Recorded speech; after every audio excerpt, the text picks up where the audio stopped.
Film review करेंगे my clients wife.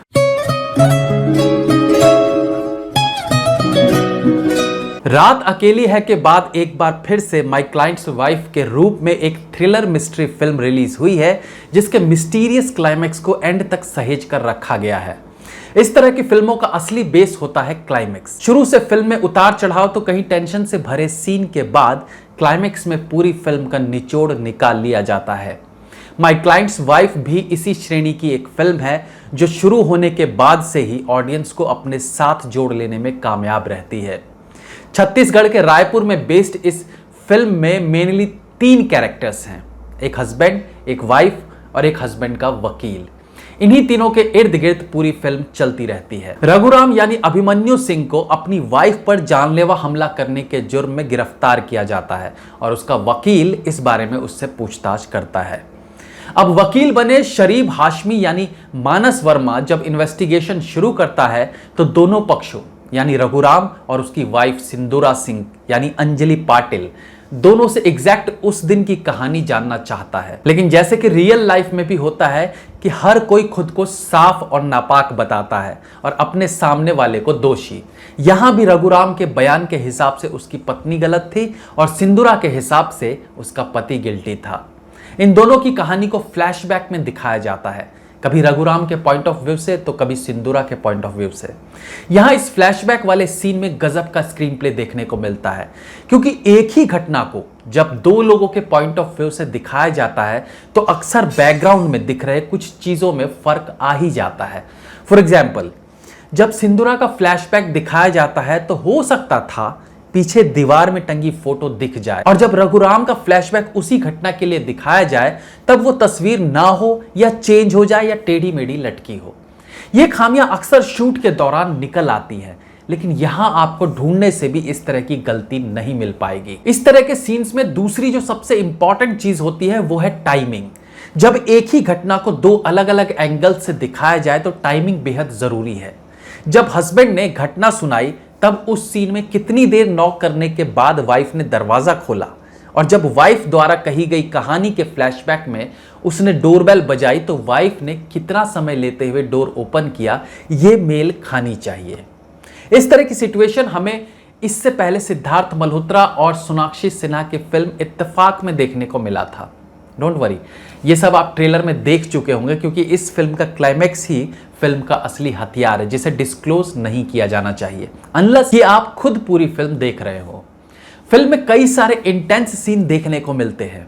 कई tension create करने वाले सीन आपको हॉलीवुड फिल्म साइको की याद दिलाएंगे। इवन एक जगह बैकग्राउंड म्यूजिक में भी आपको साइको फिल्म वाला बैकग्राउंड म्यूजिक सुनने को मिलेगा। बॉलीवुड में साइकोलॉजिकल थ्रिलर फिल्में ज्यादा नहीं बनती है, लेकिन फिर भी कार्तिक कॉलिंग कार्तिक जैसी कुछ एक फिल्में हैं जो अच्छी बन पड़ी थी, लेकिन फिर भी ये फिल्में ना तो बॉक्स ऑफिस पर धमाल मचा सकी, ना ही हिट की श्रेणी में फॉल करती है। May be my clients wife के साथ भी यही हो, लेकिन एक बात जरूर है कि ये फिल्म इंडियन लेवल से ऊपर की है।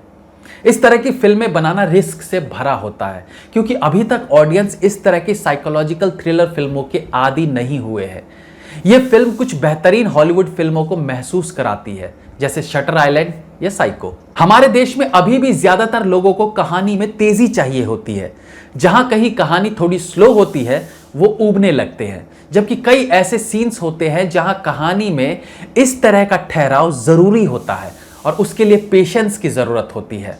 इस फिल्म में भी कुछ एक सीन्स ऐसे हैं जहां ठहराव सा है, लेकिन टेंशन क्रिएट जरूर होता है, जो उस पर्टिकुलर सीन के लिए जरूरी भी है। एक्टिंग की बात करें तो अंजलि पाटिल कमाल की एक्ट्रेस हैं। न्यूटन जैसी फिल्में और कुछ वेब सीरीज में वो अपनी काबिलियत ऑलरेडी दिखा चुकी है।